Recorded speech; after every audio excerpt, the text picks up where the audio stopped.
hello everyone. Welcome back to Nicardo Media House Channel. This is a different segment than what we put out the last time. This will be Pandakana podcast, and I will have a special guest today. Yeah, so you guys gonna enjoy this one. I know this guy is a special one in my corner, so don't worry. You'll get to know my guest who I'm gonna interview today. So check it out. So, guys, this is my guest, Kevin Blackwood. He's a longtime friend of mine. We grew up since we were born, like 2 years old. So, this interview been in the blocks for a few weeks now. I don't know why Kevin is ducking my interview, but I guess nothing beats time, and he's finally here. He's gonna share a very interesting story. You know, Boys Town, Jamaica College, as overseas college, Cleveland State University, Ohio State, and much more. But you're gonna see, check out the full video. Yeah. So, Mr. Blackwood, welcome to the Pandakana Podcast Show. This is Nicardo. You're on the Nicardo Media House Channel. Thank you for coming, sir. Much Mhm. pleasure. This is like a dream come true. You know, I know one person in the world gonna like this interview. You know who it is. Uh, I don't really have to say much, but yeah. Um, it's been So a I was, it's a pleasure having me on the show. Trust me, I do appreciate you having me on the show as a guest. I'm honored, very grateful. yeah. So how was your day today? It's good. Finally got some time to just like relax and de-stress from the world and everything else. So it's a good day. So how was that vacation in New York at your daughter birthday party? It was good. She's getting bigger and bigger and even more beautiful. Like right in front of my eyes. I'm like, wow, it's special. Beautiful like her mom, right? That's something I created, so I don't know. I would say all that, but mm. Yeah, man. So let's get into the show. As I said, appreciate for coming. So let the people them know where you come from in Rima exactly. So I was born and raised Western Kingston, or we would say West Kingston. Um, and my grandma took me in by Maxfield Avenue when I was like probably like 1 or 2 years old. Mm-hmm. And I was raised by my grandma on Berwick Road to be exact, 13 3/4 Berwick Road. I'll never forget that. Yeah. Excuse me. Yeah, So and I raised there until I was like probably like what 13, 14, something like that. Um, mhm. and then I was just back and forth from. And at one point, I was back and forth from Maxfield Avenue to Trenchtown, Rima. Yeah. Is that I spend the weekend here in Rima, spend the weekend here in Trenchtown because obviously I have friends that I've grew that I grew with, and then Mm-hmm. friends that I met along the way. So it was just kind of for me. It was just like something we would say we're freestyling, we're back and forth, we're back and forth. Trying to have people keep tabs on us at one point in time. But it was a lot of fun growing up in both communities. Obviously, it all started in Berwick Road, where I developed a love for soccer just by playing on the street. And with all that, you know, talent and skill that I garnered back then on the street, I'm putting it on display right now. Because now I play for the Cleveland Crutch in indoor soccer. It's just like the same thing that we play on the street with walls and all that stuff. So that's just Yeah. a brief I'm synopsis. gonna I'm gonna tell the people them why you's a good fit for indoor soccer later on in the show, but yeah, I'm gonna tell them exactly why. But yeah, At 2 years old, my dad started to take care of you when your grandmother started to go out, just to hustle at school gates, so you can eat and stuff like that. Do you remember anything like that? Oh, yeah, of course. My grandma used to sell sweets, oranges, bananas, grapes, and all that fun stuff, all that good stuff. And then obviously, as a kid, you can, look after yourself. And one of our neighbors at the Hmm. time was Steve Reed. Um, and I keep on telling people um, that I'm forever grateful and giving thanks to that guy because he was the first one who actually introduced me to competitive football, and he's the reason why I'm in the position I am today because from at a tender age, he kind of took us all, not just myself, but um, Daniel Martin, Gabriel as well, you and some along Phil and some of the other kids who grew up with us on the street of Berwick Road, and even from the neighboring streets like Petura Road and Galloway Road. So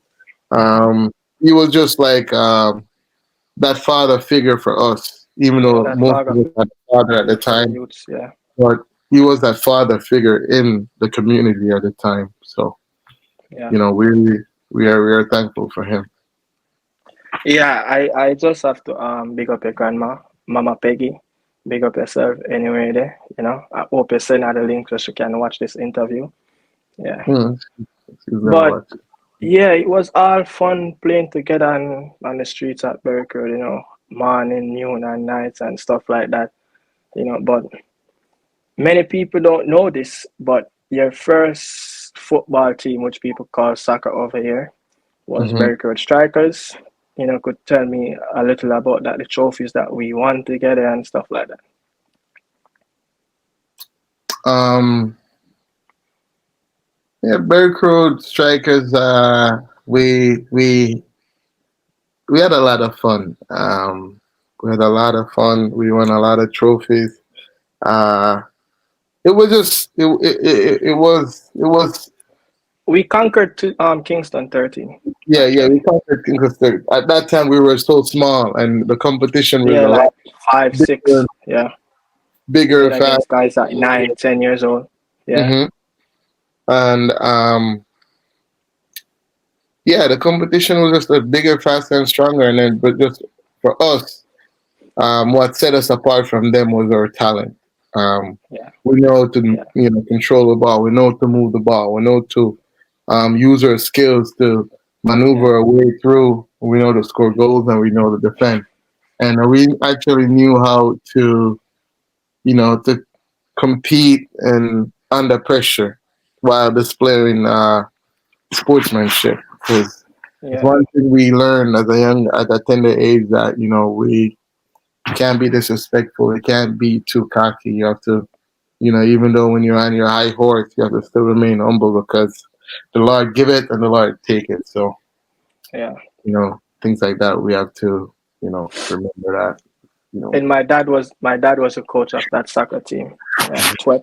Most people know him as Twep, but his right name is Steve Reed. Yeah. But yeah, how we inherit all that skills, he brought forward a game to us. Remember that four corner game that we Hmm. used to have 4 goals Yeah. and everyone was playing solo. So yeah, I think that's how you get all those skills from to play indoor soccer. That And, four corner goal. and, That was really fun. And we played that in the street. and that was really fun too because at the time playing that four corner goal at the time it helped us to garner a lot of different skills like how to Mhm. attack, to defend because obviously 3v1. Everything was 1v1, like or 3v1, Yeah. Yeah, so yeah, like I said, it helped you to garner a lot of skills, how to defend, how to attack, how to trap the ball from one side to the next, like how to, trap the ball and release from pressure and all that stuff. And Yeah. Oh, a lot of that people helped develop your close touch. yeah, a lot of people don't realize that like these fundamentals actually prepare you for the future, and Yeah. And like I said, that's one thing that we, not just myself, other players who have played under TWEP or just got a touch of his intelligence, his smarts at the time, can tell you how impactful that was, and not just on their football career or the football side, but on life as a whole. Because Yeah, yeah, yeah, yeah, yeah. he's a man who's not It's just going to everything. Yeah. teach you.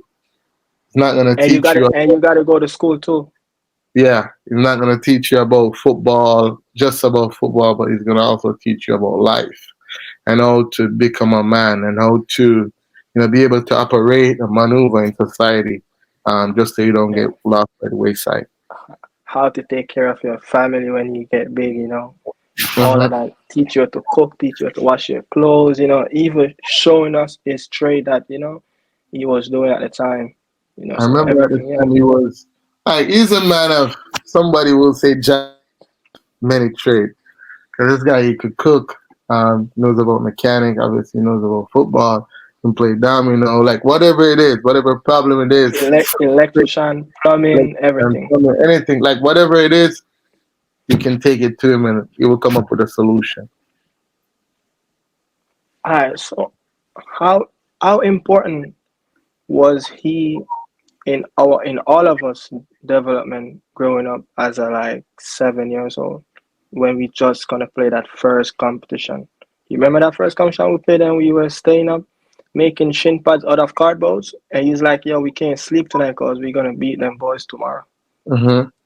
Um, for me, he played a very, I mean, I say an integral role in not just, obviously, I'm speaking based off experience, but um, I can speak for a lot of the other guys. Like I said, Pooh, Daniel Martin, um, Bubai, even though he wasn't a part of Yeah, our group. And some of them, like, just the way he um, handled us at the time. Like, yeah, all the messages and stuff like that he wanted us to grasp. How it was brought across was just something else. Like something, it was just so free flowing. Sometimes you have coaches that you're somewhat afraid to approach them. He was the yeah. opposite. He was so approachable. He was so calm. He was so composed. He was so welcoming. And things like that. I As a kid, we enjoyed. yeah, and I have to say this too. We gotta shout out the other elderly guys, like Jimpy singing ballad, Reagan, Dan, Sonny T, Baba, Tommy. Like it's a whole lot, like you have elderly woman like Miss Bruce, Mama Susie, Mama Elvis, and all of these people, you just gotta shout them out, tell them just give thanks for guiding us through and a rough community, So yeah, so. Talking to growing up in Rima and going to Boys Town, what was it like going to Boys Town Primary at the time? Did you play primarily? Um, it was. I don't want to say it was hard or it was easy. Um, let's just say it was. It was just medium. It was like right in the middle. Because there are times when um, you can't get to go to practice because the crime and the violence that was taking place at the time. Um, um, I'm trying to think back at the time. I Uh, have a I have a very interested one to ask you on that primary school. I heard you spoke about a teacher that used to leave school at 9 in the night, 10 in the night, oh yes, just trying to let her. make sure kids, get to learn. So like like for us, for me personally at the time, it was like again, I don't want to say it was easy, or it was hard or whatever, because I live on First Street, right, where the famous Bob Marley used to live or do his music and stuff like that, Hmm. and so it was just like walking distance, probably like a 5-10 minute walk to school and to practice at the time. Um, Playing primarily, I didn't get much playing time because obviously the guys that we were playing with. who are far more superior as it pertains to talent and skill and size and all that. So I didn't get enough, playing time. But as time goes on and you start to progress, things got better for me, and I got more playing time attending. Um, excuse me, Boys Town All Age. Miss Bredna, um, God rest her poor soul. She was one of those teachers who actually took the time out. Like that was important to her. That to make sure that it doesn't matter if it takes you 6 hours to get this sentence down to understand maybe the subject or the predicate or what the verb is. She's gonna Yeah. take that time with it. She's gonna be patient. She's gonna make sure that you get the material. You grasp everything that she was trying to teach you at the time, and not just from me personally, but every student that ever come across her, and a lot of guys can say that about her. She would be there, the first one to school in the morning, and the last one to leave. And I think she Yeah. was going to like Spanish Town or something like that. But Spanish Town. if you know Jamaica, that's a drive, that's a commute. Yeah, Um, that's a good call. and then the sacrifice she made for us um, as students and as players as well, and that was remarkable, and Yeah. we appreciate her so much, and our condolences again goes out to her and her family. Still, rest in peace. Yeah. Um, and that's just a testament to show you that teachers should be compensated more, or they Yeah. just deserve more, because Yeah. for me, I think teachers shape and make society. Without Yeah. teachers, They're like our second mom, cause yeah, when we leave home, that's where we go. yep, yep, Or if it's a male teacher, that's our second dad. mm-hmm, yep, yep. Yeah. So yeah. Sure. What's her name again? Miss Bredna, Edna. Miss Bredna. Edna. Yeah, Miss Bredna. Shout out, rest in peace, Miss Bredna. So when you were in fourth grade, you were like 10. You joined your first organized team, which was Mm-hmm. Marvelly. You and then, Yeah, you yeah. know, I follow suit to at 9 years old and we joined that team. What was your first experience playing at Marvel in that Argentina jersey when we didn't have any sponsor? So the crazy thing was, I remember Steve was telling me about his team, that he took you to first at the first day. But Yeah, I was in Rima at the time. Steve came back and he was telling me about, you should come and try out for this team, whatever, whatever. I'm like, okay, cool, I'm gonna come and check it out. And I went to practice the first day. Obviously, the first day nobody knew who I was or what I can do. And then, I think I was like the second or third to last player to get picked on a team or something like that. We were playing yeah, short sided game or something like that. And then um, I started getting touches on the ball and stuff like that. And I think I did okay at the time. I yeah. wasn't I wasn't trying You my were you were you were actually playing out of position. I think you was playing on the wing. yes, I was playing on the wing too. I'm like, okay, cool, because at that time I was really small. I was little, Yeah, and especially me. It's small, yeah, small, yeah, small. yeah. And you were smaller than me too. So if I was saying that I was small, yeah, it was the guys were bigger than us. And I remember like I didn't have. I don't think I had the greatest practice at the time. And the next day You I were came. you were nervous. Yeah, I think so. I think so. Yeah, The next day I came. I was like the second player to get picked. I heard somebody said BT. I'm looking down like, what the hell is that now? Another new player? Like, oh, what is this team is gonna? And they said BT. And I'm looking. It's like, what? Oh shoot, okay, that's me. And then after that, I remember. I think our first game was Pembroke, I think. I was yes, playing left. yes.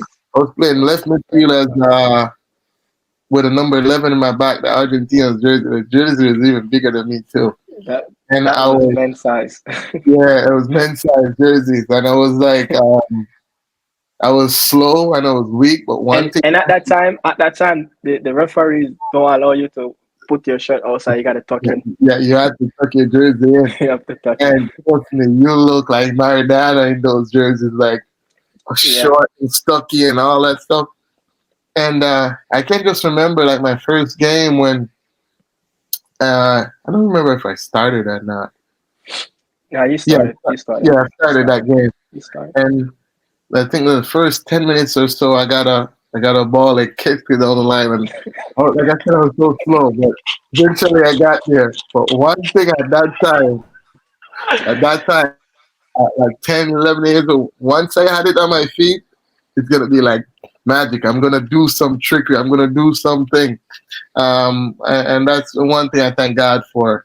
I wasn't blessed with the speed, but the Yeah, touches, the control, and I had all that. So I think that's what set me apart from everybody else. Because you're born and raised in Jamaica, you're supposed to be fast. Like I yeah, remember, yeah.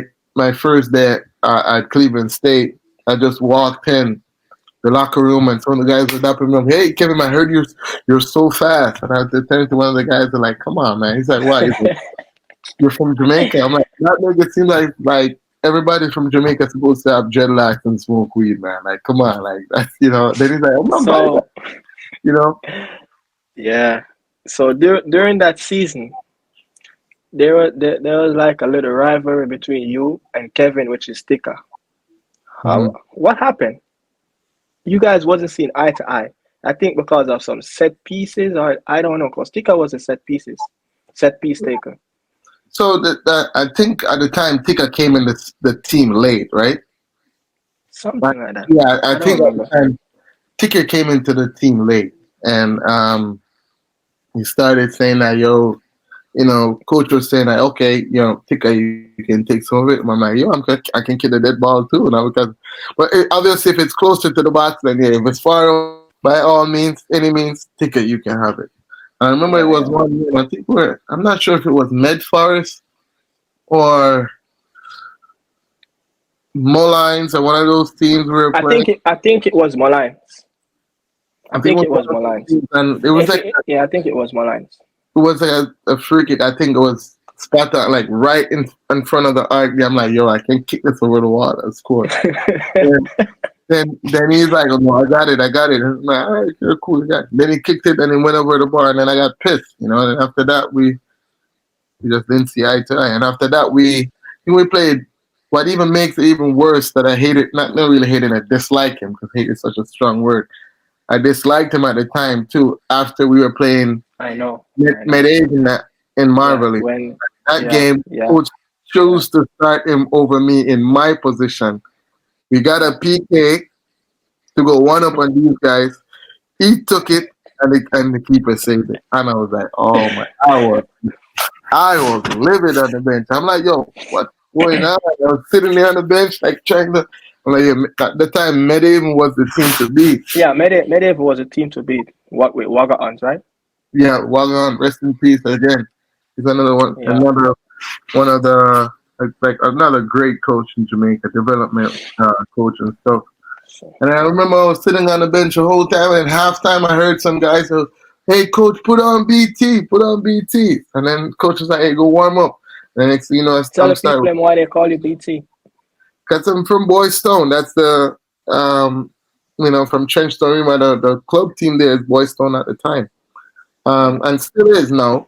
So they just nobody knew my name like that. They just know me as BT, like Boys Town. They didn't know my was Kevin or Blackwood or whatnot. And I remember coach was like, "Hey, warm up," I think we actually went down like 2-0 or something. Yeah. Yeah. Yeah, Like and then I came on and started playing, and the first ball I got, I kind of do my little thing, and I think we got a chance, and I think I made a dribble, and somebody took me down, and I don't know how we got a free kick on top of the box, but I remember our number 10, I forgot his name. He was the strongest on the team. I think he was, I don't remember his name. yeah, but he was the I don't strongest, remember his name. and he took that free kick. He kicked that ball like a man at the time. Boom! It was 2-1 right after that. And we end up losing the game like 4 or 5-1 or Was something. it was it I don't know if the his guy name was that Steven or something no like. no I think it was it's not the guy you went to Excelsior, right? No, no, no. That's Reds, right? Well, Red, yeah. Javon yeah, Francis. I think, but yeah, I think it was. I don't remember though. I don't remember who was wearing number 10. I can't remember. Yeah, but that I that was a that was a that was Marvel, one of Marvel best under 13 season and one of the Yeah. strongest team they ever formed. And Hmm. that was really good. And that was under the guidance of Coach Chin. Coach Chin, speaking of him, what impact did he made in your career during that time? What are the stuff that you learned from him? Um, Coaching remind me of Liebert Aleman, right? They were, yeah, yeah. Thinking about that, I can put those two in the same sentence and the same caliber. The only thing, the difference between um, Chin and Aleman is Chin knows football, like tactically, he knows football, right? Hmm. And he has a system, he has a style of play, kind of philosophy he imposes. You know exactly what you need when you play. Yeah, when you play for Chin. Yeah, you And know exactly. but one thing though, Chin, they make it known, he let you know that hey, it doesn't matter how small you are, but you're something they were small but with talawa. Yeah, Um, yeah, Meaning it doesn't matter if you're small, you're gonna be a force to reckon with. yeah, And Chin just make you mentally tough. Like he made you yeah, prepare. Like he instill confidence in you. yeah, Sometimes the way Chin talk to you with like force and grit and just he just instill that level of confidence in you. You're like, oh my god, I can run through a brick wall right now. That yes, guy is yeah, 7 foot and I'm only at 4'5". I can take him down. That's the kind of impact he has on us as players at the time. It doesn't matter who we're gonna play up. I remember the speech he gave us vividly, though. We were gonna play Medhaven, and he said to us, "Hey, we know they're a good team. We're a good team too, and they have to worry about us." so, like, so I'm like, that okay, was simple, thanks but for it was deep. you. Hmm? That was simple, but it deep. Yeah, it was deep. For us now, because they say the older you get, the wiser you become. Yeah, For us yeah, now, it's simple, but back then you're like, wow, man, like yeah, let's go, like yeah. Let's because go. we were Yeah. young and we just developing certain stuff. But yeah, Chin was a really good coach too at the time. So I want to shout out something to Coach Chin during that season when you guys played in the Argentina jersey. I have to be watching all the games in the stand, because I had birth certificate issues and stuff like that. So he Hmm. was the one actually recover all of that and actually calling my mom, my dad, every day and drive them to Spanish Town, just to can get that paperwork sorted out, and you Hmm. know what I like with Chin? He have connection everywhere. He knows everyone. So if you're in some trouble, he say, "Hey, call this, that." He know who exactly to go to, and I like that. Speaking about connections, oh my God! Before I even get to go to um, before I even started, I know, yeah, I think I started Boyston at the time. Chin wanted me to leave Boyston and go to Idle Prep. And I'm just imagining right now. Chin was like, he pretty much said, "Listen, all you have to do is just show up. You already got into school." And I'm like, Yeah, "Who the hell is that?" that's what he did. Yeah, But at that's the the time, type I of was guy. young, and my mom didn't want me to travel so far. At the time, it's far. For Yeah, at us, the time, that was the same issue with my parents too. We couldn't it travel that far. was far, and now I kind of regret I didn't go to Idle because man, if I went and play prep school football, who knows?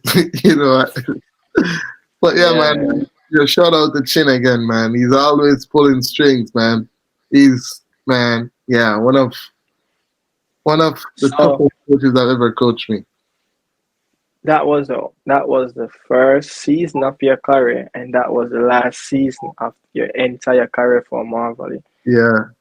I remember before you leave, we had like a preliminary seminar, like a little preseason setup. Hmm. Like it was like 3 4 months before the season start, and he named you captain, and we found out that you leaving the team. So, like, I think, oh, I don't even know what to You explain. It was at the you, time.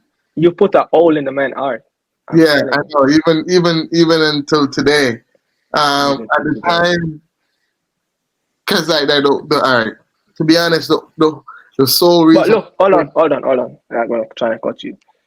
You dent his feeling, but at the end though, you understand why you left.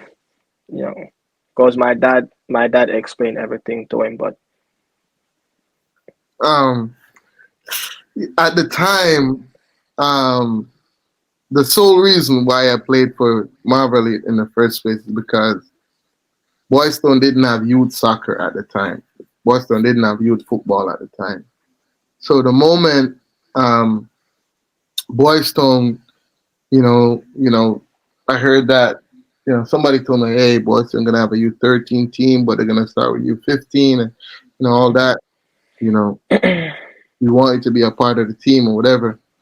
And then I'm like, okay, let me give it some thinking. Like, thought about it for a while, and then I yeah, still haven't made a decision yet. And then, a couple of weeks after that, I'm like, okay, cool. I'm gonna just go back to Boyston, go to Boyston now.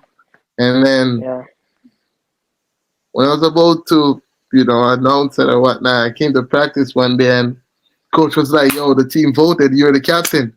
I'm like, "Oh." yeah, I'm like, "Oh my god! Like, how am I gonna break this news to them that their newly promoted captain is gonna be leaving?" yeah, And it was tough because, like, remember, even though I lived in two communities at the time, Maxfield and Trenchtown.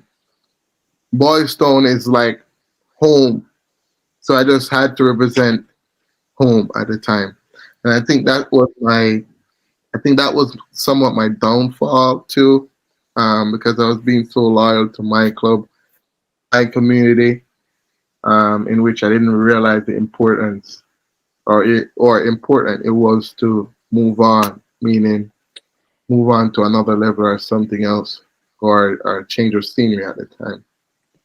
yeah. Your mom was really important for you to move in from Marvel to Boyston because she wanted you to play for Boyston at the time too. That too.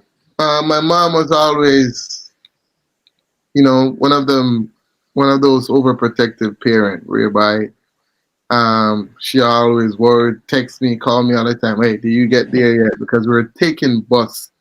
A bus Yeah, is like probably it's like a 30-minute drive or 40-minute drive from where I'm at, from Spanish Town Road to on the boulevard. It was like it was quite a ride. yeah, And she's always worried. So, and for me I took that in consideration, saying that okay, maybe if I play for Boystown as well, where some of more of my friends are playing at, and it's gonna put my mom mind at ease, then why not? Started playing for Boystown at U15. I remember I was playing with some of the best players in Jamaica at the time, and I didn't have to do yeah, much and just play my role. Players like Marvin Margan, Jamil Hardware, Chivell Walker, a player like Stone Love, Hugh Evans, Odain Hamilton, just to name a few. It's just a lot of yeah. like Big Philip Richards, rest in peace. Why you Um, leave? Why you leaving out your one of your best friend? Who you always give tough love. who? Yeah, Rima man. Oh, What's Ryan that? Jackson. Man, Ryan. it's just I'm just keep on forgetting Yeah, some of the players. I just name as many players but as we gonna touch there later on in the show. So um. yeah, But yeah, like a lot of the guys. U15, and then at the time they had a remember I'm a youngster in the team. Vishnu Aris too was a part of that team. I Yeah. was a youngster in the team, and then they called a meeting one day saying that they need to decide on a captain. And then I was kind of shocked as a new player, as like a youngster. I was in Yeah. that pool of 3 or 4 or 5 players players need to vote on to become captain. And I think I got like 2 votes at the time because nobody really knows who I am, you know. I think Jamil Ardway was the captain, become the captain at the time, and then it's my first time playing for Boys Scout was at U15, and Yeah. I think we lost to Tivoli in the quarterfinals or something like that. Yeah. And I started playing under 13 where I become the captain, and then I think that year we went to the semi and we lost to Real Mona or something like that. Yeah, but we're gonna touch on that Boystone information, the career, a little bit later. But after Marvally, a few years later down the stretch, you took the GSAT and you passed for Clan Clarty. Hmm. I don't know if anyone tells you this, but it was a little bit of a shock on our side of the community over by Max here that you passed for Clan Clarty. It, Because everyone have you as like as a high standard student in school, you know. So everyone was like, they don't know what to say when we got the news, say you pass it. Which we not saying Clarity is not a good school, but we are trying to like hoping for expected you to go to a more tradition school, traditional school, yeah. you know. Um, myself, my everybody, like my parents was shocked. Even myself was shocked, like, hey, and nothing beats preparation. At the time, I think I could have been more prepared for Yeah. GSAT at the time. I think You think what it I was a did. football? You got distracted? No, I don't think so. I just think that I didn't put enough time in the subject that I was not like subject that wasn't like my forte, like maybe like English at the time or science or social studies. But I know like at the time I did really well in math, really well in communication tasks, and okay in English at the time. In which if I had, studied more, I put in more time, I could have done better. And I remember my mom looked at me and said, "Hey, what are you gonna do now? You're gonna go there and gonna make the most of it." I'm like, "Okay, cool." Yeah. And then I'm like, "All right." I'm thinking to myself, "All right, no, it's a new start. I gotta have to make the most of it." And at that time in school, you're getting ranked based on your GPA at the time. Yeah. I remember that first semester, I came fourth in class. My mom was like, "Yeah, that's what we're talking about, but you're gonna have to keep progressing now to try eventually get to number one." And remember that first year I played for Cloncat in Pepsi, it's U14. Um, I was a captain too. I was named captain at the time. We lost in the quarterfinals to Calabar, I think. Yeah, we lost in the quarterfinals to Calabar. And Yeah. then following season, I was named captain again and player coach because our coach quit right before the season. So at the time, I had to be. Um, was Junior McGregor was a part of that team, Shuttle Bus, I was just of gonna say, that Clan Carter team? yeah. So the second year, because he came after the Yeah, first yeah, year yeah, because he's a year younger. Junior McGregor, we call him Puppy at the time. yeah. No, His name was Poppy. Yeah, big selector, DJ, whatever, call him CD Shuckle. But at the time, I become player coach and captain, player coach, and everything like that. Because our coach got like I think quit like beginning of the season, something like that. And I was playing striker at the time, and my strike partner was CD Shuckle. And man, at the time we were just killing everything. Like we were just killing everything. I remember we went to Gabriel was playing. no, David wasn't playing. No, you Why you had didn't influence? Why you didn't influence him? Because at the time he was playing for Marvel. Yeah, I don't know. Maybe at the time Gabriel seemed as if he didn't really want no part of it. So I can't even put it on him at the time. Cause yeah, like, cause at the time, remember we had to stay over at school for a long time, and there was And something that was a problem. That was a problem for with his mom. mom too. So yeah, Yeah. so I didn't even try to press it.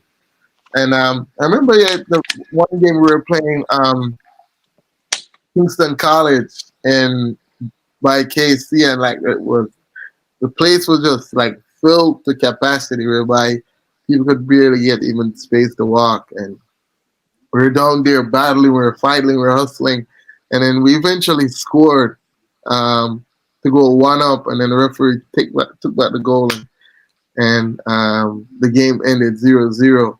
We had them on their heels, and then I remember Casey coach at the time was saying, "Hey, Clan the team was like it's no joke. Like it's not a it's Who not else was a." on that team with you? And Hugh Evans was on that team. You Evans. Shamar Walsh, um, Siobhan Archer. That's a goalkeeper. Hmm. Ooh, Rajay Dixon. We call him HK. His dad is HK. Actually, his dad is one of my physio. Anytime I get hurt, he's the physio, our personal physio. If anything needs to be rubbed, you have swollen ankle or anything, knees, Yeah. back, anything like that, he's the guy who gets those things remedied and stuff. Um, my cousin Sylvester Medley at the time, we call him Sammy. He was on the team playing right back as well. Trying to remember who was our center mid. I'm trying to. Shamala Ashman was one of the players, so he's a good player, left-footed player. Um, Still can't remember some of that. I still can't. It's been so Yeah, long. yeah, it was a good Clan Clarity team. It really was a good team. And then It really. sometimes I feel bad, like just getting up and leaving like that at a time. Because I did that at Marvelly, right? Just Yeah. get up and leave and go to Boys Town. No, no, I don't know how I'm gonna tell these guys that hey, I got called up to the national U15 team, went to the U15 trial, whatever, playing good and whatever. No, at that time I heard that hey, Glenmore is interested in you coming there, Excelsior, St. George's, and I'm like, yo, what am I gonna do, And then Liebert Alleman Yeah. said, hey, you already got into school, so just go to school. So I'm like, okay. so, this so guy, I this guy like, just take your report card and then you're I gonna get so it. Aleman is something else. But yeah, obviously you said you was playing for Boys Town U13, go all the way to the Premier League. But hmm that season you played the U15 and then you dropped down to play U13. Coach Mickey was the coach, right? Yes. Adrian. What's his first name? Leon Adrian? Leon Hardware. Yeah, shout out to Leon Adrian, man. But how pivotal was he in your career starting to play at Boys Town? And to be honest, and this is not a knock on all the other coaches who have coached me in the past, but he was the best coach I've ever like coached me. Like this guy, like when I said this guy coached me. I could always like control the ball. I can always kick the ball. I could always shoot the ball. But the way this guy taught me how to shoot the ball, how to like hit the ball with some curve inside of the foot, outside of the foot, how to hit Yeah, a line drive, how to hit it with some back spin, how to kick a PK, how to kick a free kick. All those things, I had those in my arsenal. But Coach Mickey had that twist, that something that I say he knows how to put the final touch on things. And and he was another part of my development.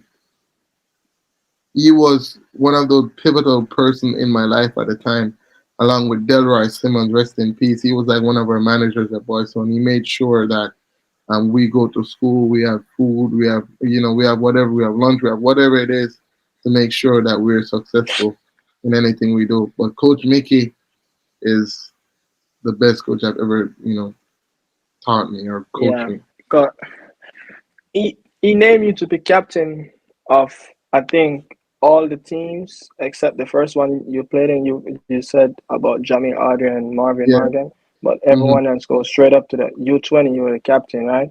hmm there's no way I could have captained that U15 team. Even if Yeah, even if Jamil Adra wasn't the captain, I think somebody else, Marvin Morgan could have yeah, been the yeah. captain. Like That Trevor Walker could have been the captain. Like that a was a lot of good team. Yeah, that was a Vishnu good team. Harris, like yeah, that was like the best of the best from Trenchtown Rema at the time. So you lost two finals back to back against Cavalier. One of them they said it was your fault because at the time the keeper wanted, I think, two or three men in the wall, and he was like, "No, it's too far." Yeah, And so I'm and a, Chevron Marsh just he kicked I'm the a, ball. I'm a backtrack a little bit to the first final, the U15 final. The first U15 final, I'll take the blame for that, right? Because I was the captain. I should have took the initiative to take the first PK at the time Yes, I because agree. I I agree. I was in charge of all the dead balls, like all the free kicks, all the PKs, all the corner kicks. The only thing I don't kick is like goal kicks sometimes. But I was in charge of all that. And the mere fact that we went to we fought so hard to go. It was a 0-0 game and went to PKs against Cavaliers at Arborview, and I didn't go up first to kick. I wanted to kick last, and the guys who went before me missed, and I didn't even get a chance to kick. So I kind of, yeah, that was my fault. That was me. But the So second final, talk me to that one with you and Ryan. yeah, so the second final, no, there's a freaking damn near like maybe like 50, 60 yards out, and this guy is But telling me that he need, Chevron Marsh was over the ball, which is yeah, but they it call it doesn't matter. Messi. Listen, it doesn't matter. It could be even Ronaldo. There's no guy should be kicking the ball from that far to beat you. You need three guys in the wall from an angle like that, and he keep on like arguing with me, and then Chevron figure out what was going on, and then he lobbed the ball in the back of the net. Boom, we lost 1-0. And those guys had two. They were With playing with two they men down. playing it, they got a red card, right? Yeah, they're playing two men down. Bear in mind, these was the guys who just came back from Mexico with the U From national team, U17. U17 national team. So, yeah, that one was not me. That was not that one. That wasn't him because you just keep arguing. I'm like, dude, get in your goal. Like, just yeah, that one was a hard. Like, that was one of tough pill to swallow at the time. Yeah, I wanna touch on a little bit. Premier League. You debut your season at Boys Done in the Premier League at what 8-17. 17, yeah. How important was that, and what role did Andrew Price and your mentor, which is Kirk Porter and Michael Campbell, played for you to get promoted in your first team to make your debut? Was it against Village? Village. Yeah, it was against Village. We won that game 1-0, courtesy of a Shane Edwards goal. Um, at the time, to be honest, Andrew Price didn't really talk to me that much or give me that much advice. Yeah, in which as a youngster at the time, he figured your coach would be like, but at the time it was just Kirk Porter, um, Michael Campbell, Garfield Gillespie, Damian Benjamin. These are the players who actually Wayne Ellis that we call Stippo. These are the players who actually like give me instructions or instill confidence in me at the time, saying that hey man, um, no need to be nervous or anything. Like you're playing grown man football now. Like can't be like a girl and do all this soft stuff. Um, But yeah, I remember we after that game, I started playing regularly, and I remember a game where we were playing Arborview by Boys Town, and yeah, if anybody knew about the Jamaican Premier League, like Boys Town Arborview, that's always going to be a big game. That's like almost a rivalry game. Um, Michael Campbell turned to me and Yeah, said, "Hey, man." that rivalry is coming back all the way in the 60s, 70s. hmm hmm Remember, Michael Campbell said to me that, "Hey, man, I see you do all this shit in training. Don't be afraid to take on a player, cut him." I'm like, okay, say less, because at that time, you're young, you don't want to be losing or turning over the ball. Yeah, So you just want to get the ball, pass it, and then move again. yeah, You don't I want to lose move, it. So much. I'm like, if the captain is telling me that, oh, by all means, I'm gonna do my What thing. position? What position you played? So I was playing. I was mainly playing left midfield at the time. Sometimes I Like play 10. right midfield. Yeah, sometimes I play right midfield, and then you have times when I'm playing like a 6 or an 8. And then I remember when I went to Guyana with the team, and I was playing a number 10. Um, but yeah, those guys are the reason why I was relevant in the team at the time. Yeah, my favorite player on that team was Michael Campbell. Michael The, Campbell, and I used to scare off when. So people, if you don't know, I support Arnett Garden, the, and this punk support Boys Town. But my favorite player, as I said, was Michael Campbell, Virgo, the right back. I used to scare it. And they used to have a striker. His name is Aribola. What's his favorite? What's his real name? Denzel Watson. Denzel Watson. Denzel. I used to scare the Aribola. Whenever Aribola played against Arnett Garden, you always score. I don't know what Arnett Garden did to Aribola, but I don't know. But I I want to ask you a real serious question. I never asked you this before, right? What influenced you to tell me that I should leave Marvelly to come and play for Boys Town with you? Um, I hope Chin hear this. um, you weren't my friend. You were like my brother. Because we all like I said, we grew up together, right? Yeah. And we always, well, I wanted us to stick together at the time. It doesn't matter where. And I'm like, I figure like Boyson is close by, and I'm the captain of the team, and I want you on the team, so why not? And your dad could just literally like, if he come to up there to Arna Gardens, because Yeah, he rode and a people, bicycle. And my dad support all our games. Like he ride on a bicycle to support all our games. He watch all of our games. So yeah, you could yeah, so continue. I figured if he rode his bike to Anna Gardens, why can't he Hmm. ride it another, couple miles down the street to, watch us play or whatnot? And then I know because at the time you weren't gonna do that because Chin was already heartbroken, and that would have probably just guy probably pop a blood vessel or something, wake up with a heart attack if you're the next one to leave Marvelly again. Well, And eventually I did. I know, but at the time that he was okay after that. But Funny thing is, I remember playing for Boys Town and we played against Marvin. We played against you guys that day at Boys Town. And Chin yeah, was just livid on the sideline. He was just we so we animated. He was just, we scored first. yeah. We scored first, and we got 5-1. You know, yeah. My instruction that day was just to mark Kevin Blackwood. That's all I have to do. The first 5 minutes I was so super tired because Boyston at the ball. We can't get it. I have to be running around chasing. I mean, you're not getting the ball, but I have to be losing all the energy chasing you around the park. So by the time you get the ball, I can't get you. I, All I I, gotta do is just pull your shirt down. That's it. at the time I was so fit too. Like I could, like at that time I could run for days. Like, and then when I realized, I'm like, why shouldn't really do this? Like, why is he? I'm like, all right, I don't know. mama, I don't let me see how long we can do this. Like this bag of chasing it you all. Like, you you whispered something in my ears. He's like, "Hey, Trin, send you to Monty, right?" I'm like, "No." And then he saw me. He saw me like saw me talking. He's like, "Hey, boxer, you are my enemy. You are."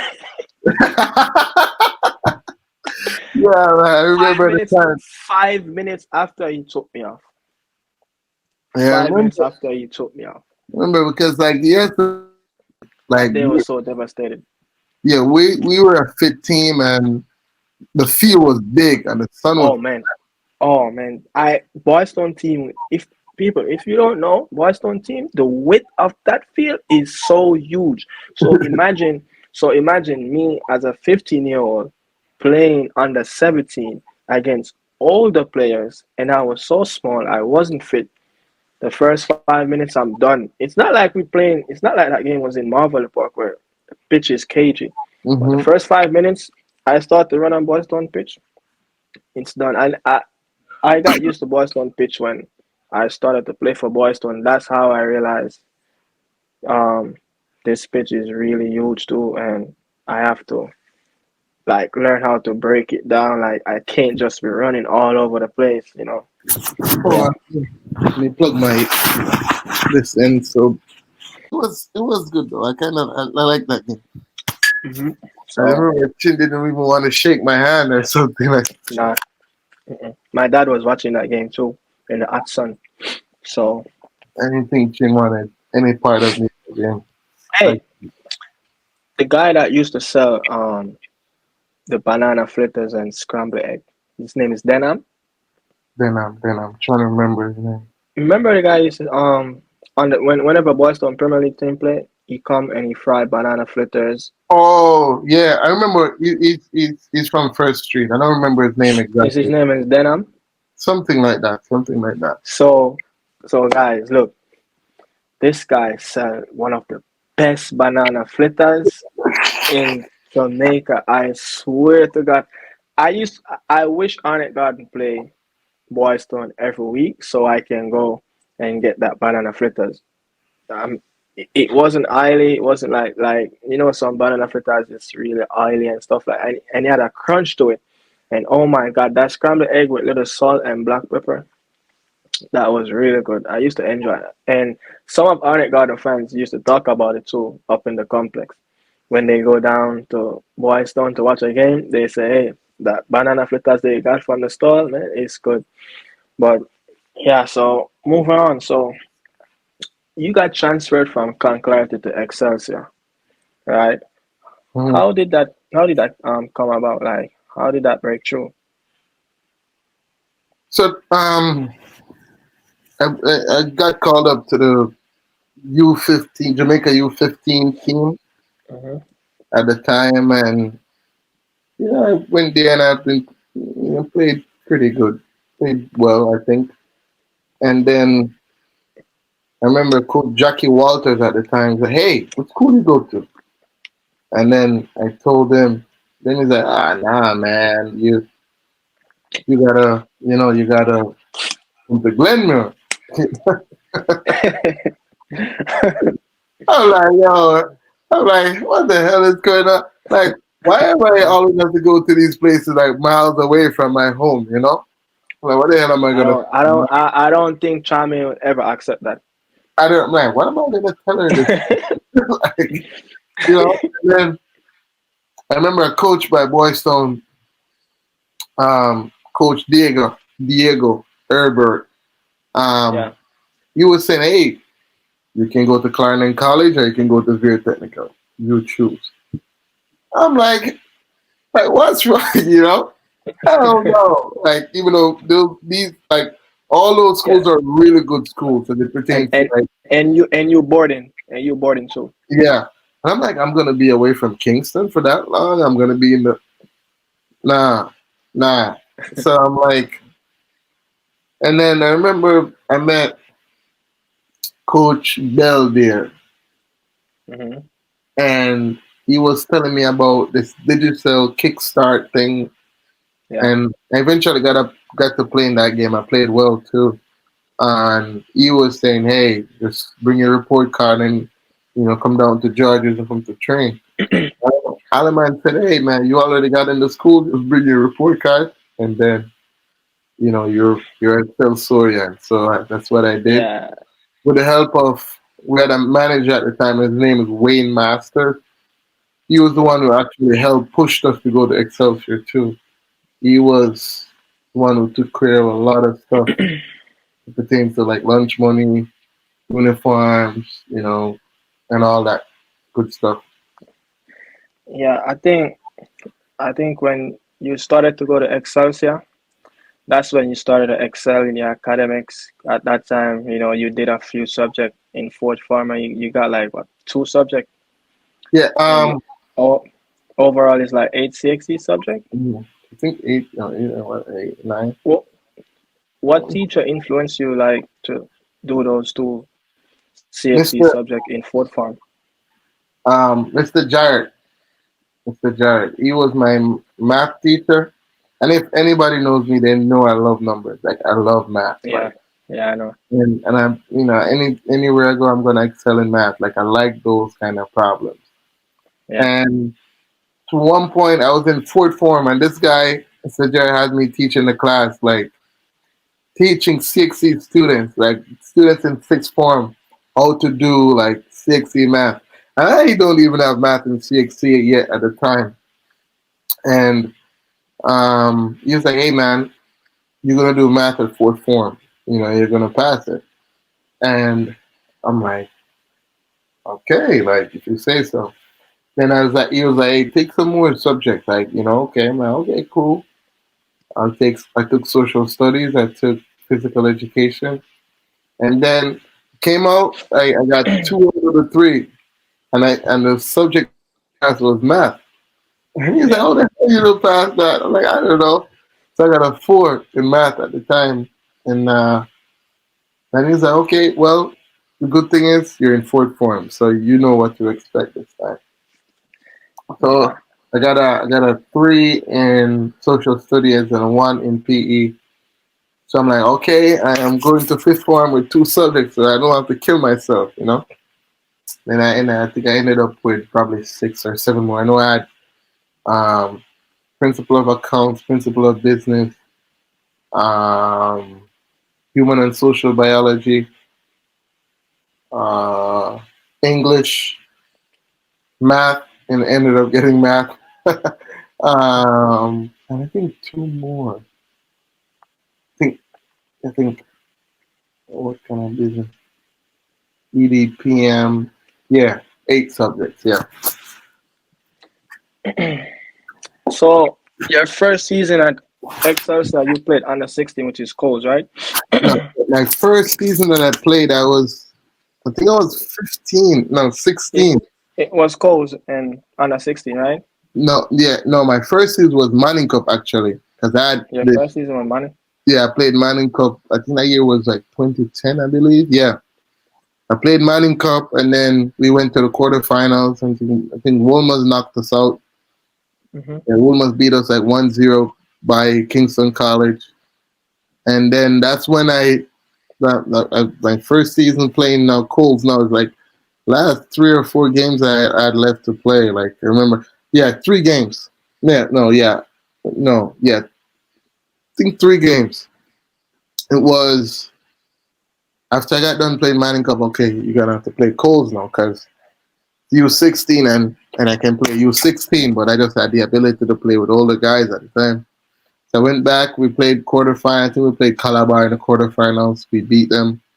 Um, So that was a revenge. yeah, It was and the same guys. It same was guy, same guy. it was Saskai and Yeah, Sharky, I same, guess. same guys. Yeah, same guys who beat us at Clancarty. So I remember in my mind, I'm saying, yeah, help now, boy, help now. So we beat those guys in the quarterfinal. I think we beat KC in the semi, and then we have Wolmer's in the final. Remember that? And It was that was yesterday. another revenge. Yeah, because Wolmer's game was, Was Jail Hyde was playing calls for Woolmans? I think so. I know Jason. I think Jason Wright was playing too. Yeah, Jesse, right, was. Um, and then we went to What PK. about that? What about that tall center half that lives up in Arnett Garden, Kimo Wallace, that played? Timo He Wallace. was, I'm not sure if he was playing. He probably was playing. I'm not sure, but I know for or he us, wasn't, or he didn't get transferred to the team as yet to the I, school. I don't think so. I didn't. No, maybe he didn't. But I know for us, we had the likes of Colorado Murray.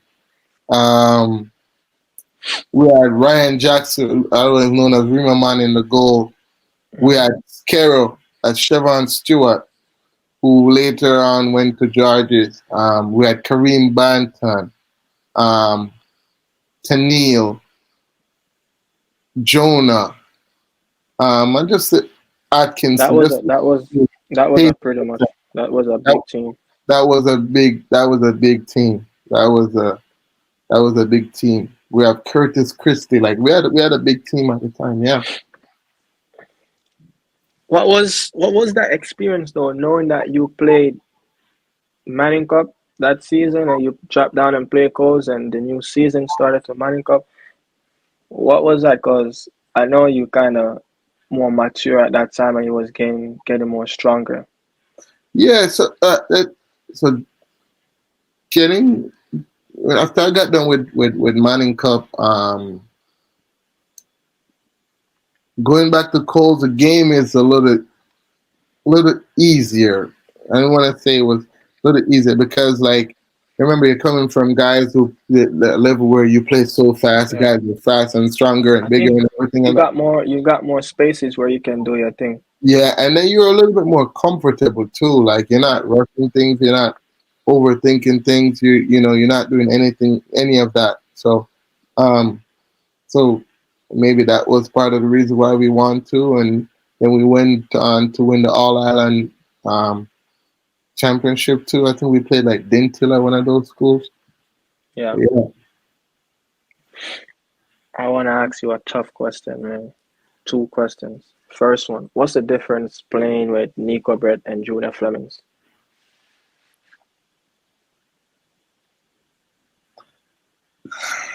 All right. So I got that. I got that question like a couple of times before. The difference between Nika Brett, like both of these guys are goal scorers, like hands down goal scorers. Like these And guys they do will it score. they do it in the Manning Cup and they do it in the USL. Yeah, they will just score out of nothing. Like I think God bless them with that kind of talent. But I would give Nika Brett the edge over Junior Flemmings. Why? This is why Nika Brett, like the kind of tools that this guy has in his arsenal, like his touches, right? His movement, his strength. Like Neco can like scored off left foot, right foot, bike, headers, like, and Junior Flemings do the same thing too. But at the time, like I don't know, Nico just drives fear into defenders, like drives fear into defenders, and Flemings is just run your defenders into the ground, and he scores goals too. But I just give it to Nika Brett. Nika Brett is just something else. Nika Brett is just special. It's just unfortunate that he's not getting the look as he should, as it pertains to playing for the national team. I Because mean, you it, it, just it can show you like every team this guy goes to the USL, he scores 15 or more goals a season. You can't beat that. yeah, you just pretty much answered both questions because I was just gonna ask you, why you said Nico Brett was better than Junior Flemmings. But yeah.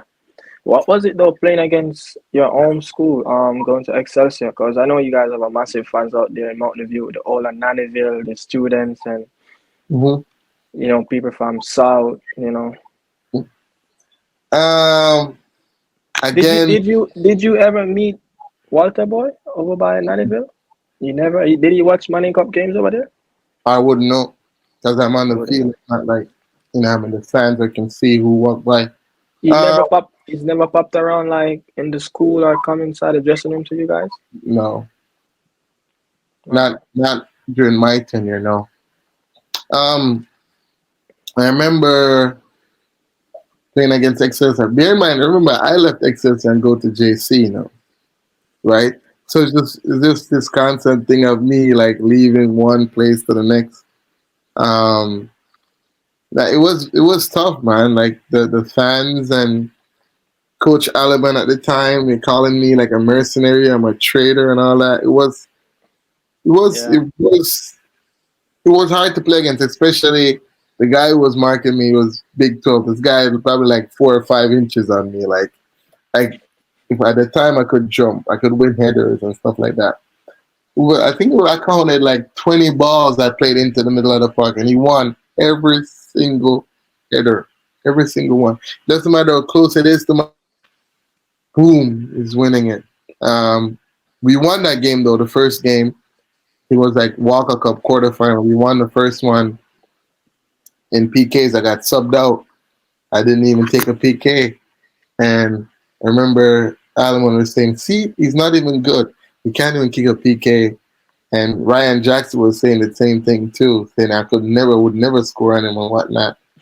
And but we managed to we managed to win the game. And then the uh, following season, we met again in the quarter semifinals again, Walker Cup quarter semifinal. And Excelsior actually beat us this time 2-0.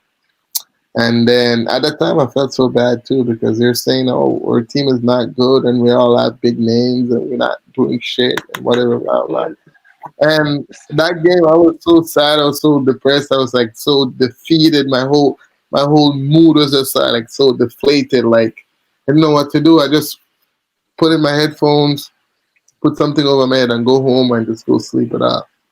Because I know if or whenever we play them again, it's definitely gonna be a different score.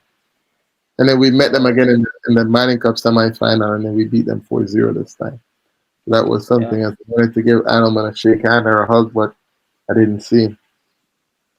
Falling out with Aliman, was that the last straw? You said, okay, I'm moving to JC. No, all right. So the thing, I did something that was I shouldn't have done. Right, I went to practice at Jamaica College just because Excelsior didn't start practicing that yet, as it.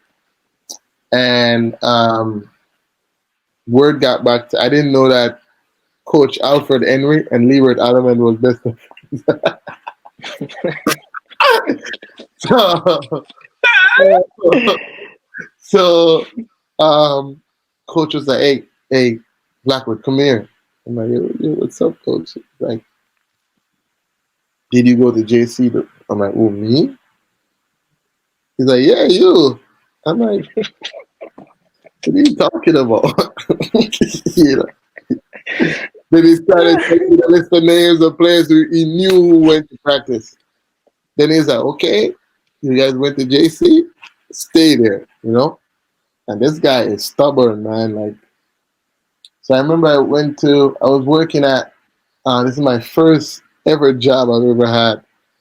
I was working for this filing company. They do annual file, large files. It's called Department of Cooperative Friendly Societies. And I remember my supervisor, her name was Miss Smith at the time.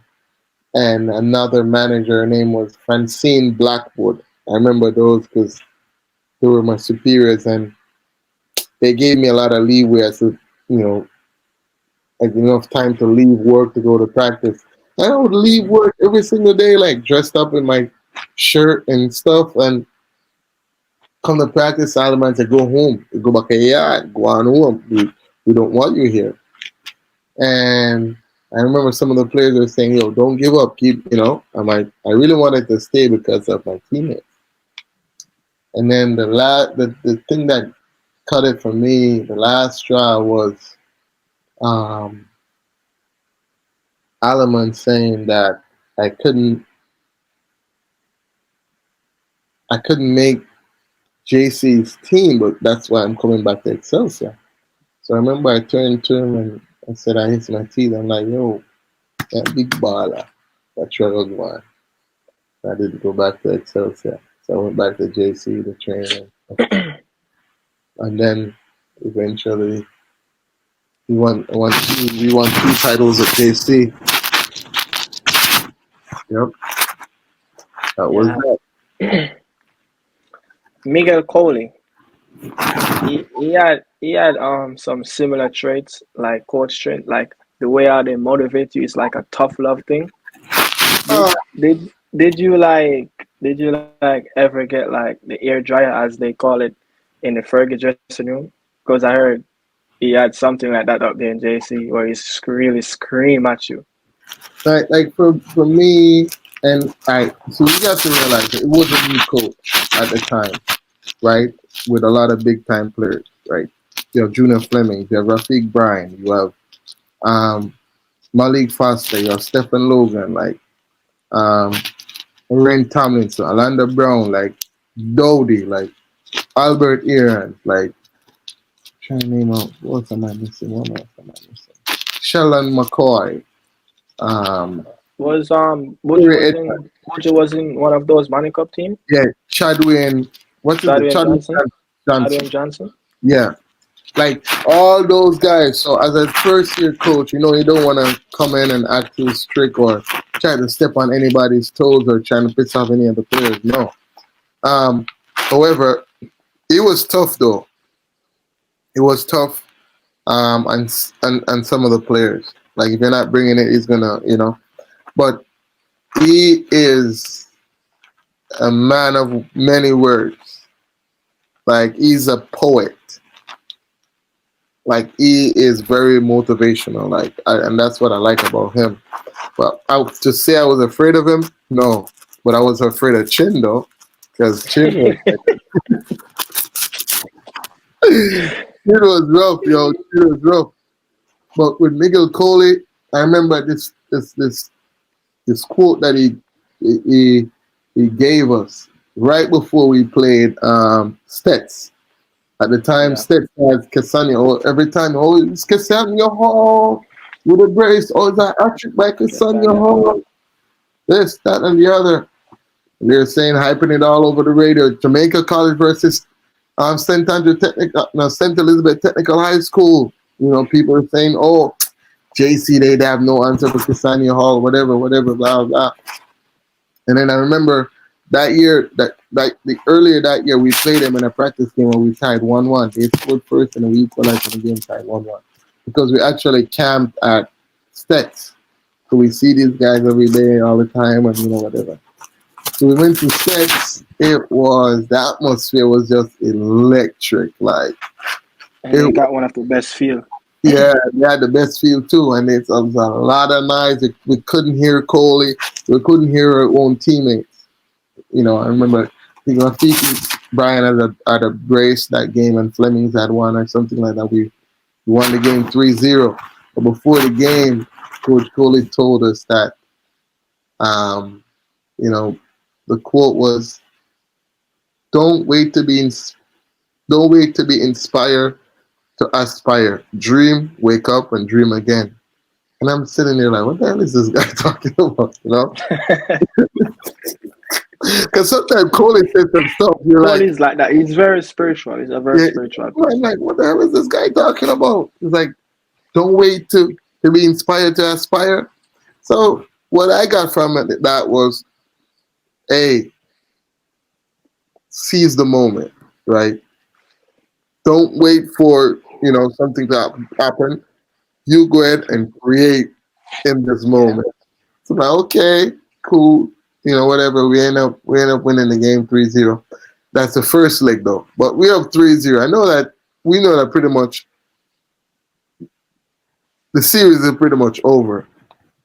And then the second leg at Stadium East, this guy said he's always talking about some stuff. I'm trying to remember what he said.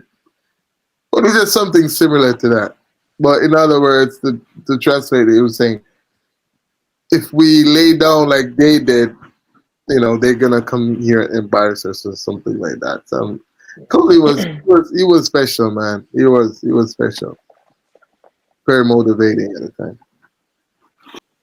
The best game I ever seen you play was that Manning Cup game in the National Stadium. The final. Unfortunately, I was sick. I have to watch that game on the TV in my couch, and I think I gathered 50% of people that lives on Berk Road in my yard to come and watch you play, and you never disappoint. I remember that ball. I don't remember who received it on the end, Graffiti but man. yeah, I remember that ball. I was like, damn, that's a real Steven Gerrard. I remember like the front, like I said, going back to Junior Flemmings again. I remember I think we were down like 2-1. Yeah, we were down 2-1, and I was cramping. Like I was cramping Yeah, in my calves and my thighs, and I still have that picture in my phone now.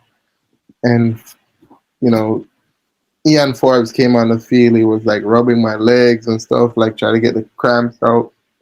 And I turned to Flemmings and said, "Hey man, I can't go." And then he turned to me and said, "Yes, you can, man. Like, just go ahead, take 2 salt tablet or something, because we need it. Like, we need it. Like, you gonna go. Like, you gonna go." I'm like, yeah. "Okay, man." 2-1 down, and like literally a couple minutes after I came back on the field, there was I think it was like a corner kick or something. But usually, usually I kick the corner. But the mere fact that I was off the field, I couldn't. I just came back on the field. Ball came in. They edited it out. I chased it down, stopped it, looked up, saw Rafiki Ram put his hand like this, and then Yeah, when the ball was whipped, the rest, yeah, man. like the whole stadium was erupted. Like, I remember that ball. I wanna touch on something really important because even today I'm trying to confuse what happened 2000 and like 10 and 11, the build up to the under 17 World Cup in Mexico. Did you get any call up from the national team or you heard of anything? Was it Wendell Downswell at the time? at the time, it was Wendell Donswell, Coach Omar Edwards, that we know as Tiger. I mean, I Hmm. was called up um, right before the team departed for Mexico. What Uh, happened? I really don't know. The kid that they took in in my position, I think his name was Patrick Palmer or something like that, from Walmart. I mean, you was playing the best football of your life I know. during that time. But I mean, we have to be at the time, like in everything. There's like politics or favoritism or whatever. Not all the time, the best players or the best talent is gonna be able to be are gonna be able to prevail. So that's one of the things that and that's what happened back then. I was heartbroken though. I was devastated seeing the How team did you departed. how did you get over that? Because of the Um, World Cup. yeah, it's time. You know, you just have to let time do its course. Because at the time, I'm saying at least I can say I played in one World Cup. Because obviously we don't know what the future holds, and and shoot, that's a World Cup. That's a big deal. You know, Yeah. especially when my teammates from Excelsior, Zelana Barnes was going to the World Cup too. I'm like, okay, I'd have company. You know, but it never worked out. And even today, it still bothers me up until today. But I'm not so beat up about it. Like back then. Um, with something like that, you just let times do its course, and just try to be positive. Right. So during the end of your career at JC, did you ever think about going pro? So yeah, so every decision from that point on was trying to pick the best school. I That mean, like after leaving high school, go straight into pro and oh skip man, college. Did you ever think about doing? yeah, I thought about that. Like I remember after Manning Cup we got selected for that all-star Manning Cup team. We came to Florida to play in that tournament. We won the tournament, and instead of getting like college coaches and scouts, I was trying to find a professional scout, like a professional coach, to say, hey, give me a look in or whatever. Because the aim was never to go to college and graduate. Hell no. I wanted to just play professionally, make some money, enjoy life, just try to play at the highest level I can, um, just to fulfill that dream that I had. Did any agent reach out to you? Mm-mm, You know, did any like help from the management at Boystone FC? No one mm-mm, asking you what was your decision and what you're gonna do. mm-mm, All right. Uh, I remember when your last school year, I was gonna migrate to the US, and mm-mm, you gave me a jersey that was Catania, where you say you got that was in Florida. mm-hmm. He was playing, and I put a, you told me, the yeah, number I 12 I was yeah, the 12 in the back, Kevin Blackwood. You told me that you was gonna go to college, but you don't know what school you're gonna go to. mm-hmm, I, I think during that time it was May when I was gonna leave, and you told me I think it was the first week or second week in August. You broke the news that you were going to Cleveland State University. mm-hmm. Was there like any offers like on the table from like any other elite schools like universities that play Division One? Oh yeah. So my first scholarship was with UConn, University of Connecticut. Hmm. But at the time I was playing in the Premier League, I was playing Red Strap Monday Night Football. I was playing against Portmore United, and they saw it and revoked the scholarship, saying that I was a professional. I was a paid professional, so they didn't want no part of that. I was talking to University of South Florida, but they wanted me to go to an NIA school for a year, and I didn't want to do that because I'm gonna lose a year of eligibility in college. And I was talking to Rutgers University too, and I was talking. We got so far in the negotiations and stuff, whereby we were talking about like how the money situation gonna go for like room and boarding, food, and all that. And Who I did those negotiations?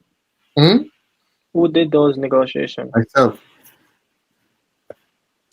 So so I don't know who went behind my back and told the coach that I'm not interested, that I'm going and that I was going to South Florida, University of South Florida, and they pulled back from whatever plans or negotiation we had at the time.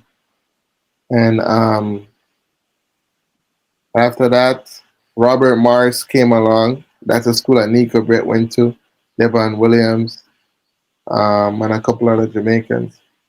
But they wanted to give me a scholarship in 2015. I'm like, hell no, that's not promised. And Hmm. then Cleveland State came along. And then from then, it's a no-brainer. The name Cleveland State and the Browns coming back to Cleveland. You Yeah. can't beat that. I remember that. I remember that season when you played for Cleveland. You struggled with a lot of injuries. One directly telling me about the turf. You always have shin problems, Mm-hmm. grind issues, and stuff like that. But you still managed to play 50 games. You started in 35. You scored a couple goals.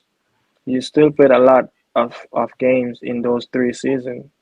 Um, Coming here and playing, it was a reality check. Like nobody told us what to expect or how we should take care of our bodies, right, and stuff like that.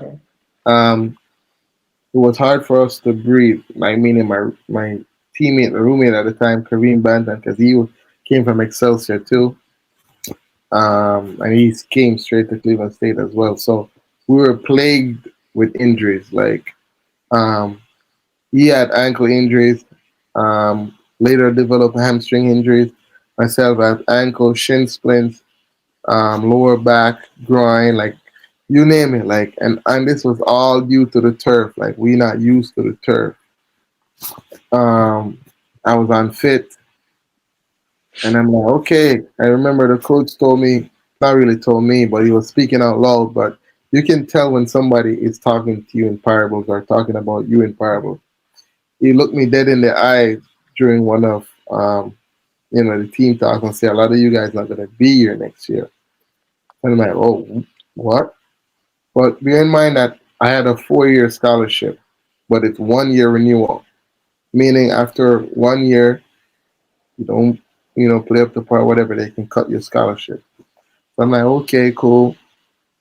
5 in the morning, I get up, I'm running, I'm working out on Chester Avenue, running downtown Cleveland, even though I know it's dangerous, but you have to do what you gotta do. So I'm getting a little bit of playing time, but remember, I am not like used to like getting that amount of minutes, like playing minimum minutes.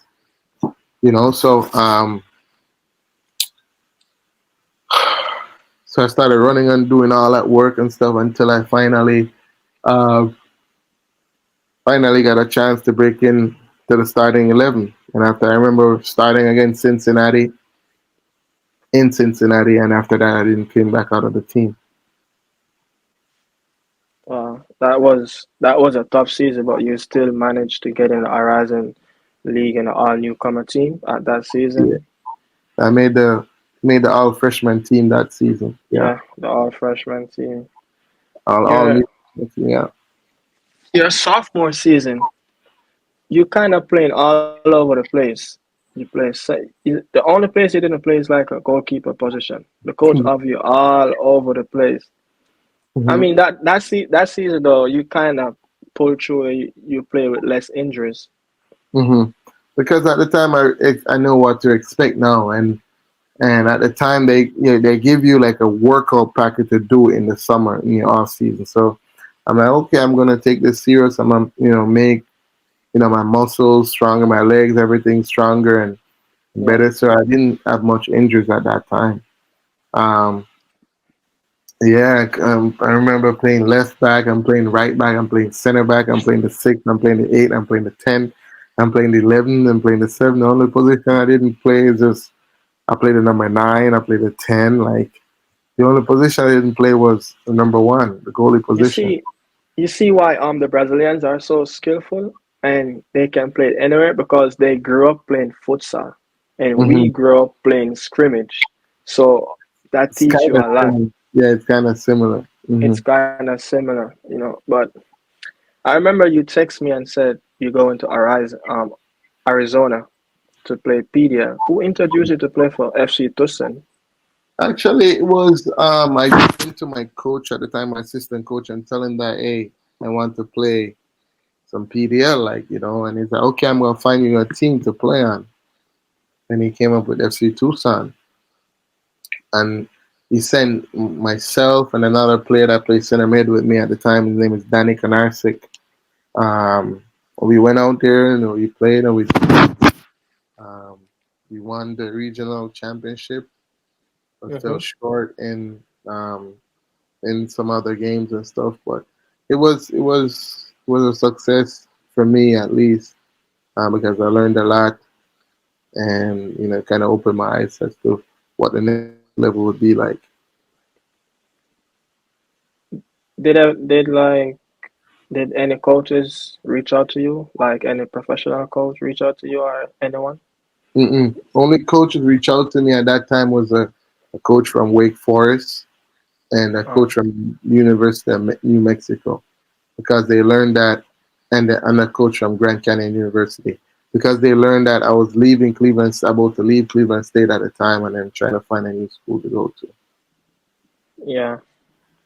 And you transferred to Ohio State University. I think that was your best year in college football.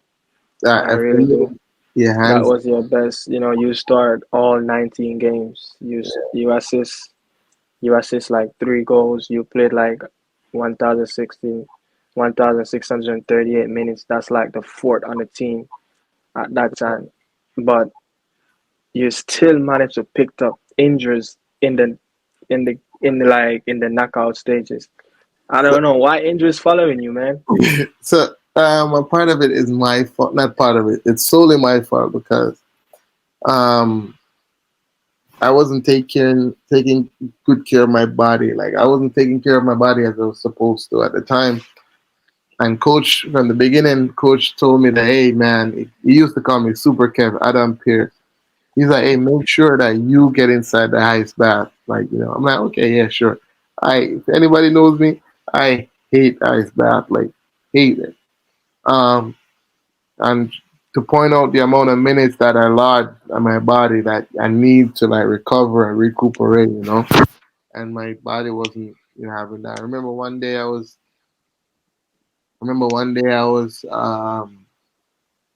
everybody was taking a ice bath, and coach was like, I hope, KB's down there taking an ice bath, and I'm there like, oh yeah. And then I saw him coming, I just hop in the ice bath, and I'm like, oh, it was cold as hell at the time because I just got in.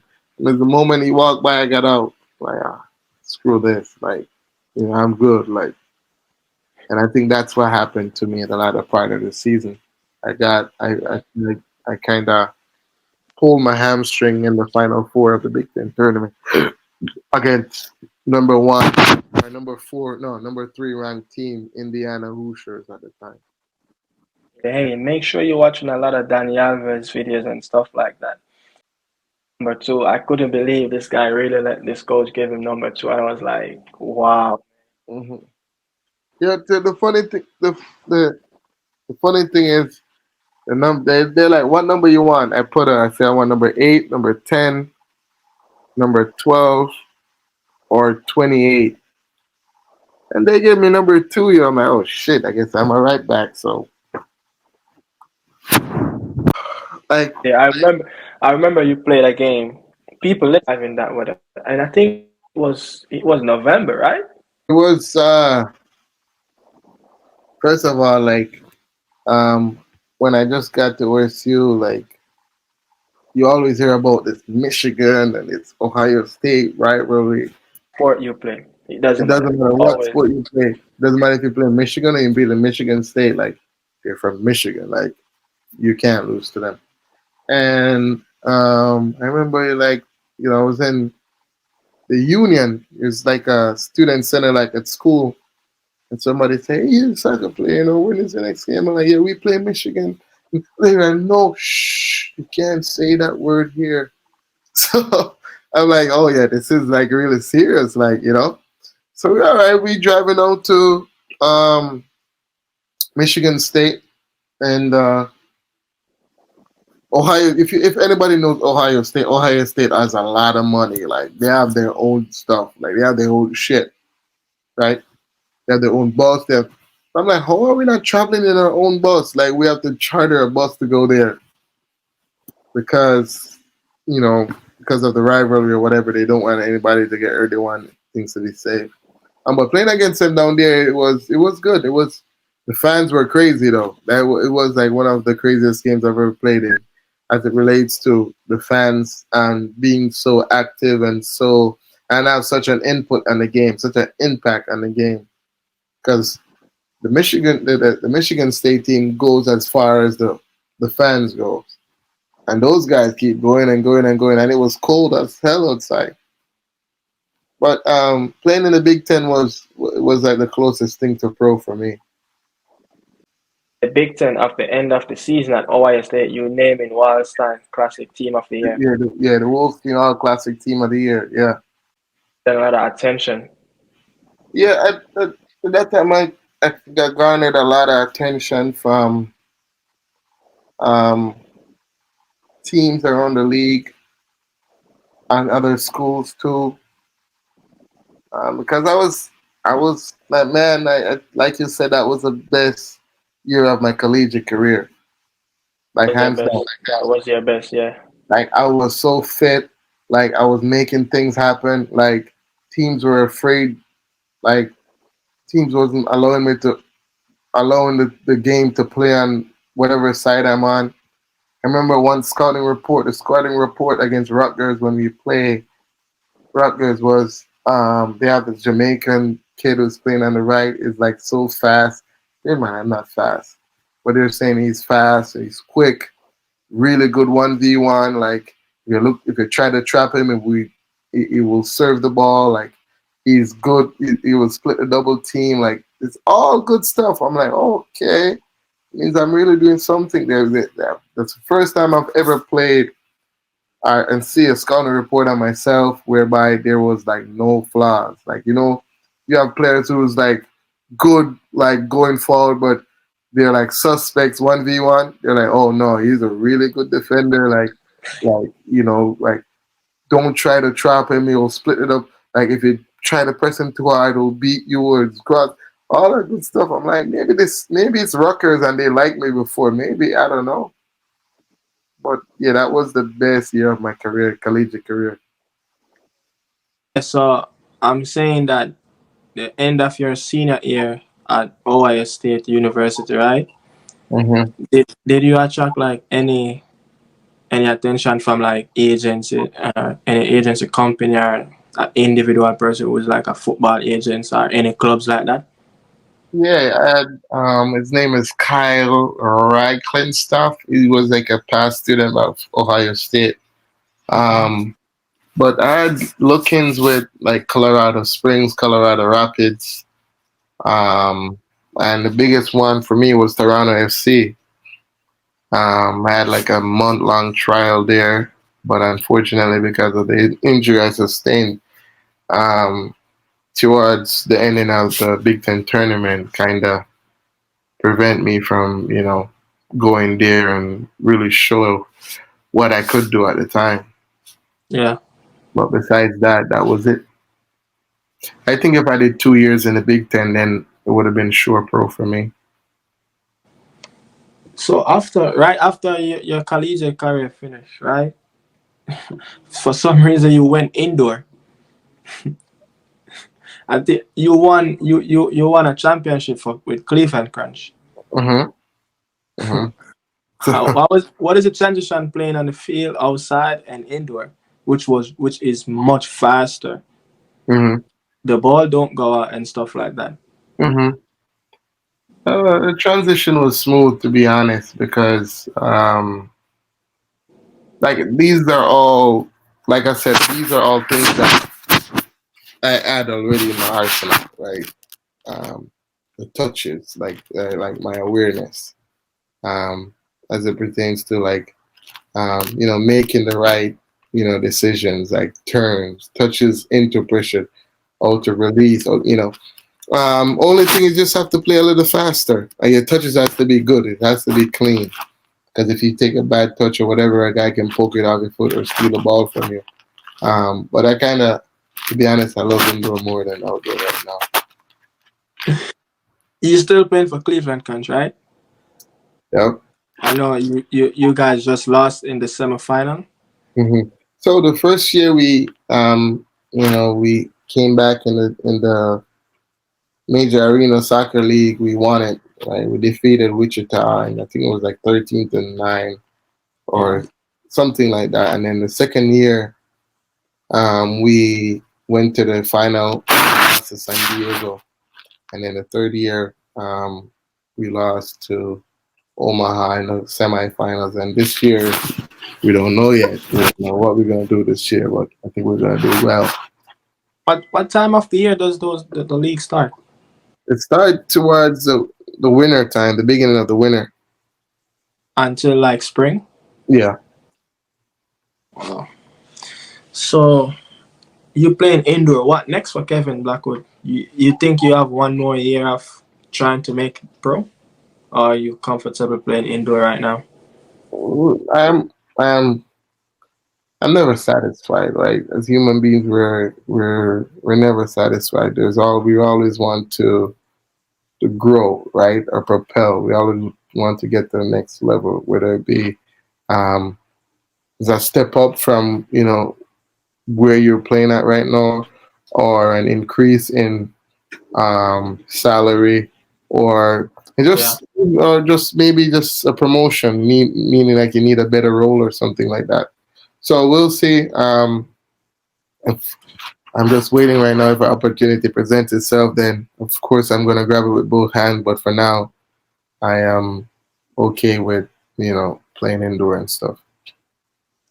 What you think about doing your coaching badges? Because I know you had a few experience coaching kids. Hmm. So you ever think about going forward with your badges? Every now and then, because we like to make an impact in the kids' life.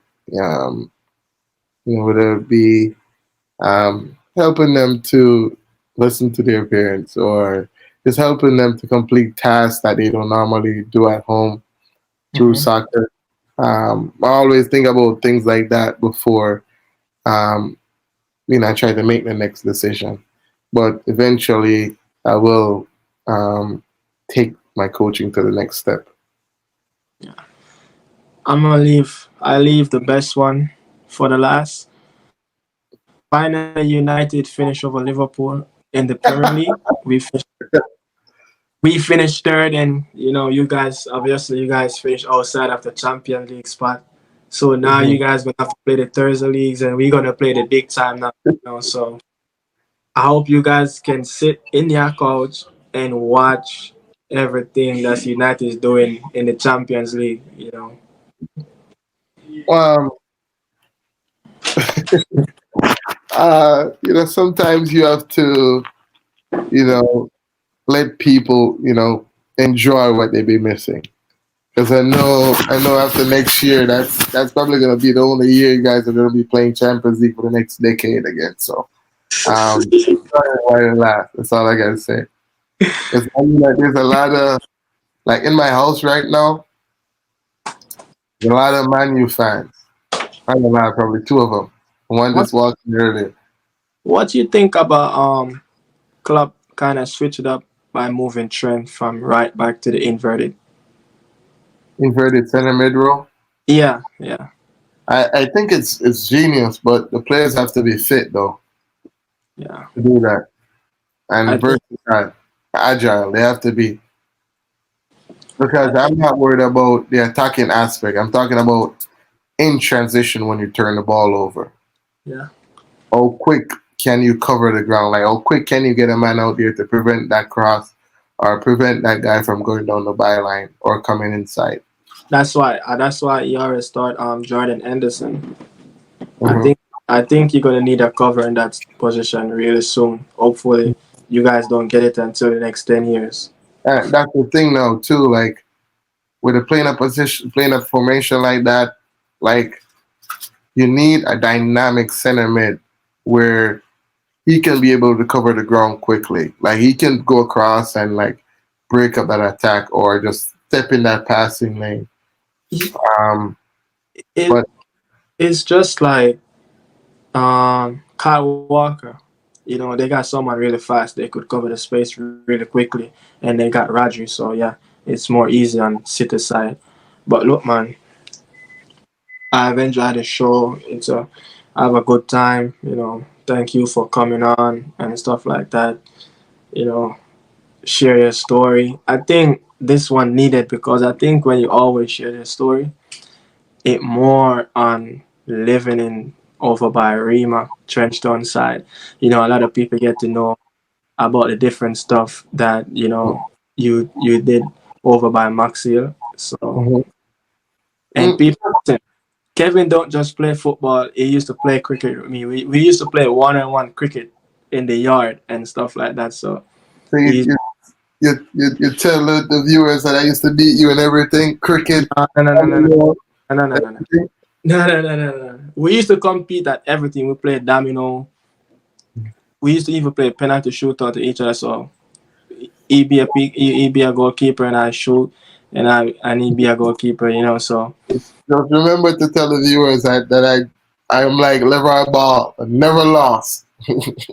now you need to let them know that growing up, I teach you how to like help you to be a good leader. Cause Kevin was like this type of person that you couldn't tell anything. Like he used to get upset, frustration, and all of that. If you want to know how to get Kevin off his game, you gotta have someone on the touchline that's gonna bark at him, say bad stuff, and he will get really upset.